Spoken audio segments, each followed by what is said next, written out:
जानकी के पास 4 गाय थी जिनकी वो बहुत मन से देखभाल किया करती थी। उन्हें नहलाना, धुलाना, साफ सफाई, चारा, समय समय पर उनकी सेवा करना उसकी रोजाना की आदत में शामिल था। अरे आ रही हूँ, रुको रुको, मुझे पता है तुम चारों को भूख लगी है। अरे ये धन्नो कहाँ गई? धन्नो, ओ धन्नो। माँ क्यों चिंता कर रही हो? मैं इसे घुमाने ले गया था। हाँ, हे भगवान, मेरी तो जान ही निकल गई थी। मदन बेटा, तुझे पता है इन चारों में मेरी जान बसती है। तू मुझे बिना बताए इन्हें कहीं मत ले जाया कर। माँ मुझे पता है, जब तक सुबह उठकर तुम इन चारों का चेहरा नहीं देख लेती हो तुम्हारा दिन नहीं उगता। पर यह धन्नो बहुत शरारती हो गई है, सुबह सुबह घुमाने के लिए शोर मचाने लगी थी। चलो अब तुम चारों अपना चारा खाओ। मदन बेटा तू भी नहा धो ले, तब तक मैं तेरे लिए रोटी बना देती हूँ। फिर दूध लेने वाले ग्राहक आने शुरू हो जाएंगे। मुझे पता है तू भी काम में लग जाएगा। जानकी भाभी कब तक अकेली सारा काम संभालती रहोगी? मदन की शादी कर दो, बहू आ जाएगी तो तुम्हें भी सहारा मिलेगा। वैसे एक अच्छा रिश्ता लाया हूँ। मेरे एक दोस्त की बेटी है, चंद्रिका नाम है। कहो तो तुम्हारे मदन के लिए बात चलाऊं? जमींदार साहब, मैं तो कब से सोच रही थी मदन के लिए कोई अच्छी लड़की मिल जाए। अब आप रिश्ता बता ही रहे हो तो इससे बढ़िया क्या बात होगी। तो ठीक है भाभी, मैं बात आगे बढ़ाता हूँ। और फिर शुभ मुहूर्त में मदन की शादी चंद्रिका के साथ हो जाती है। चंद्रिका वैसे तो ठीक स्वभाव की थी, पर बहुत कामचोर थी। उसकी आदत थी कि वो कोई भी काम करने से बचती थी। मदन की शादी को 3 महीने बीत चुके थे। जानकी ने सोचा अब तो बहू थोड़ा बहुत काम करेगी, पर चंद्रिका तो 10 बजे से पहले सोकर ही नहीं उठती थी। पता नहीं मेरे मरने के बाद क्या होगा। सोचा था बहू आएगी तो थोड़ा काम में मदद मिलेगी, पर ये तो 10 बजे से पहले सोकर ही नहीं उठती है। चंद्रिका थोड़ा तो ख्याल करा करो। माँ सुबह 5 बजे से उठकर सारे घर का काम करती है, फिर चारों गायों की देखभाल करती है। तुम उनकी थोड़ी बहुत तो मदद कर ही दिया करो। देखो जी, मैं यहाँ पर काम करने के लिए नहीं आई हूँ और ना ही मुझे काम करने की आदत है, और मुझसे ये गाय नहीं संभाली जाती। ये तुम्हारी माँ की चहेती है तो वही संभालेंगी। चंद्रिका बहू, जरा गाय भूसे के लिए आवाज लगा रही है, थोड़ा भूसा तो डाल दो। मैं यहाँ दूध के डिब्बे धो रही हूँ। चंद्रिका, माँ आवाज लगा रही है, चली जाओ। एक नहीं 4-4 गाय पाल रखी है। भगवान करे ये चारों गाय कहीं गायब हो जाए, फिर न रहेगा बांस न बजेगी बांसुरी। कहते हैं कभी कभी मनुष्य की जिह्वा पर सरस्वती का वास होता है। जिस समय चंद्रिका भगवान को याद करके ये शब्द बोल रही थी, उसी समय आकाश मार्ग से एक अप्सरा गुजर रही थी। लगता है ये कोई दुखियारी औरत है जो अपनी चारों गायों से दुखी है। मैं इसकी इच्छा पूरी कर देती हूँ और इसकी चारों गायों को गायब कर देती हूँ। अप्सरा ने चंद्रिका के मुख से निकली बात को सच कर दिया और चारों गाय गायब हो गई। कुछ देर बाद जानकी देखती है कि उसकी चारों गाय खूंटी से नहीं बंधी हुई। वो घबरा जाती है और मदन को आवाज लगाती है, मदन बेटा जल्दी आ, हमारी चारों गाय कहीं गायब हो गई हैं। वो यहाँ नहीं है। माँ ऐसा कैसे हो सकता है? हमने तो चारों गाय खूंटे से अच्छे से बांध रखी थी, कहीं कोई चुरा कर तो नहीं ले गया? जानकी फूट फूट कर रोने लगती है। वो अपनी गायों के बिना रो रो कर बेहाल हो जाती है। तभी चंद्रिका वहां आती है और उसे गायों के गायब होने के बारे में पता चलता है। जानकी की तबीयत बिगड़ने लगती है। ऐसा कैसे हो सकता है? हमारी चारों गाय आखिर कहाँ गई होंगी? माँ जी, अपने आप को संभालिए। मदन बेटा, अगर मेरी चारों गाय नहीं मिली तो मैं अपनी जान दे दूंगी।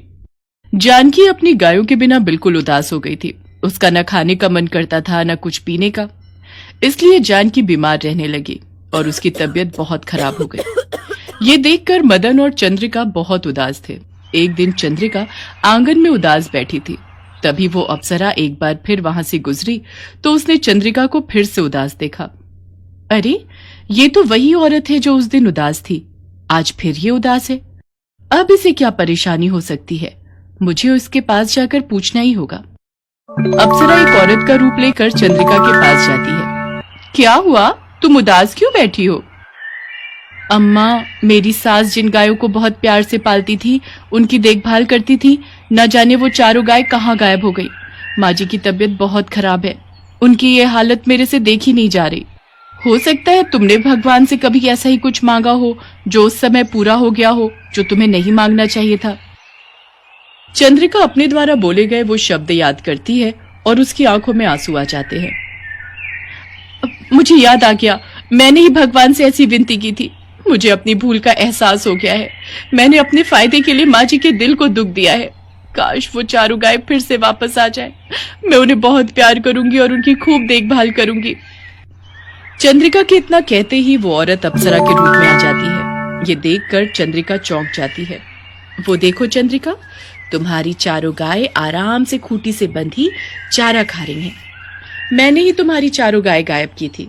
तुम्हें अपनी भूल का एहसास हो गया, इसलिए मैंने तुम्हारी चारों गाय तुम्हें वापस कर दी। अब तुम इनकी खूब देखभाल करना। मैं चलती हूँ। चारों गाय वापस देकर अप्सरा वहां से जाती है। अपनी गायों की आवाज सुनकर जानकी खुशी से उठ बैठती है। ये तो मेरी गायों की आवाज है। इसका मतलब मेरी चारों गाय मिल गई। हाँ माँ, हमारी गाय मिल गई हैं। चंद्रिका उन्हें पानी पिला रही है। जानकी उठकर दौड़ी हुई अपनी गायों के पास जाती है और उनसे लिपट कर उन्हें प्यार करने लगती है। ये देखकर चंद्रिका की आंखें भर आती हैं। उस दिन के बाद चंद्रिका अपनी चारों गायों की देखभाल खूब मन लगाकर करने लगी। ये देखकर जानकी और मदन बहुत खुश थे।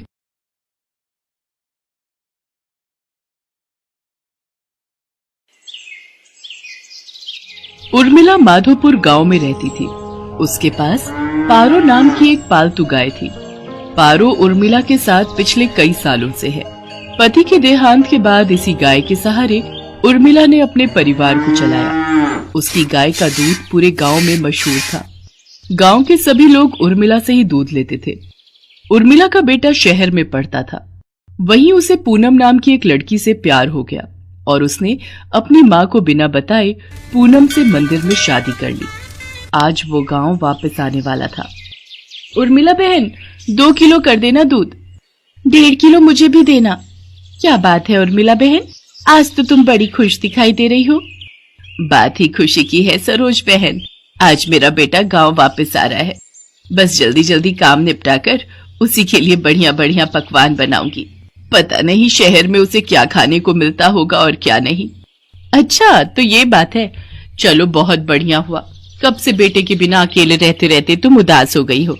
अब वो आ जाएगा तो तुम्हारे साथ काम में भी मदद कर देगा। हाँ वो तो है। अरे आ रही हूँ पारो, तू क्यों आवाज लगा रही है? मैं जानती हूँ तू भी सूरज का नाम सुनकर बहुत खुश हो रही है। रुक, मैं अभी तुझे चारा डालती हूँ, फिर तो सूरज ही तुझे खिलाएगा। उर्मिला की गाय पारो अपनी आवाज में उससे बातें कर रही थी, मानो वो भी सूरज के आने की खुशी मना रही हो।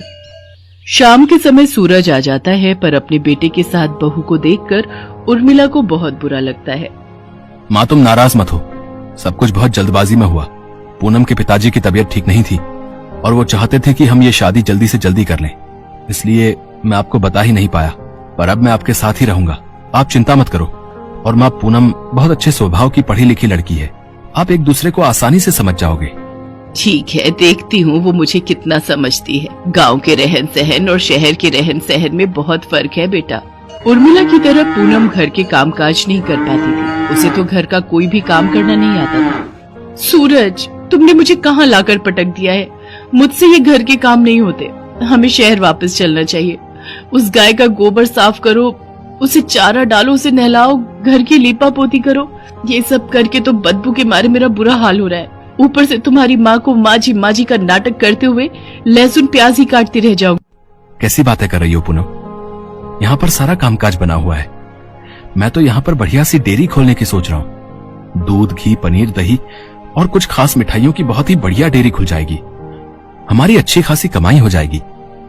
शहर में घर का किराया, खर्चा पानी कितना ज्यादा है। वहां पर मुझे काम सेट करने में ही सालों गुजर जाएंगे। और जहां पर मेरा अपना खुद का घर का काम है, हम शहर में क्या करेंगे?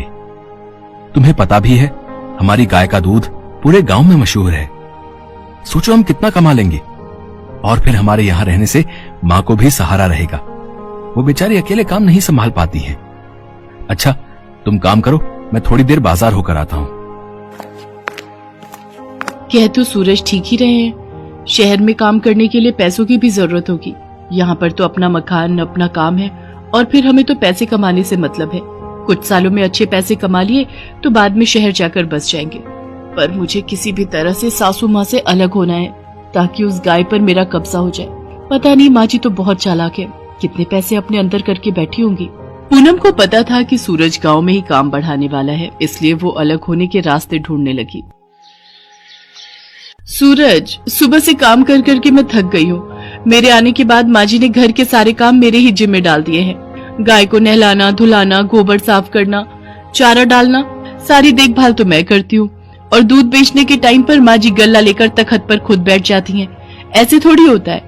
मैं अब और बर्दाश्त नहीं कर सकती। जब मैं इतना काम कर रही हूँ तो फिर मैं अलग ही रहूंगी।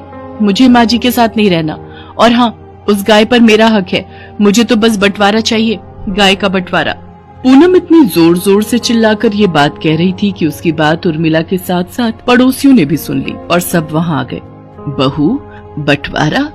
वो भी मेरी पारो का? मेरे जीते जी ऐसा कभी नहीं होगा। और तुम जानती ही क्या हो पारो के बारे में? उसे मैंने बहुत प्यार से पाला है, उसकी देखभाल की है। तुम मेरी पारो को एक दिन भी रख कर तो दिखाओ, वो तुम्हारे साथ एक दिन भी नहीं रहेगी। हाँ हाँ, इस गाय की देखभाल मैं कर लूंगी, आप उसकी चिंता मत करो। पर एक शर्त है, आप बीच में दखलंदाजी नहीं करोगी। मैं जैसी मर्जी गाय की देखभाल करूं, आप उससे दूर रहोगी। सूरज, अगर आज बंटवारा नहीं हुआ तो मैं तुम्हें छोड़कर शहर चली जाऊंगी। माँ, अगर पूनम चाहती है तो आप उसे गाय दे क्यों नहीं देती? उसे एक बार कोशिश करने तो दो। कहीं ऐसा ना हो आप दोनों के झगड़े में मेरी शादीशुदा जिंदगी खराब हो जाए। सूरज बेटा, एक माँ कभी नहीं चाहती कि उसके बच्चों का घर खराब हो। अगर बहू की यही इच्छा है तो आज से मैं अपनी पारो बहू के हवाले करती हूँ। उर्मिला बहन, इतने सालों से हम देख रहे हैं पारो को तुमने बहुत लाड प्यार से पाला है। कहीं ऐसा न हो बंटवारे के चक्कर में एक निर्दोष जानवर परेशान हो जाए। सब गांव वाले भी क्या समझाते। पूनम तो बंटवारे की जिद पर अड़ गई थी और ऐसा ही हुआ। गाय अब पूरी तरह से पूनम के हवाले थी। सूरज गांव में डेयरी खोलने की व्यवस्था के काम से शहर चला जाता है। पूनम तो आलसी थी, उसने गाय के प्रति लापरवाही दिखाना शुरू कर दिया। वो सुबह उठकर ना तो गाय का गोबर साफ करती थी, न उसे नहलाती धुलाती थी और न ही उसे समय पर चारा देती थी। इसी कारण गाय के आसपास बदबू फैलने लगी और मक्खियां, मच्छर, कीड़े मकोड़े आने लगे। गाय को समय पर चारा नहीं मिलता था, वो कमजोर हो गई। पूनम सारा दिन सोती रहती और खाती पीती रहती। गाय ने दूध देना भी बंद कर दिया। एक दिन गाय बेहोश होकर जमीन पर गिर गई। ये देखकर पूनम घबरा गई। सूरज उसी समय शहर से आया और वो भी घबरा गया। उसने उर्मिला को आवाज लगाई।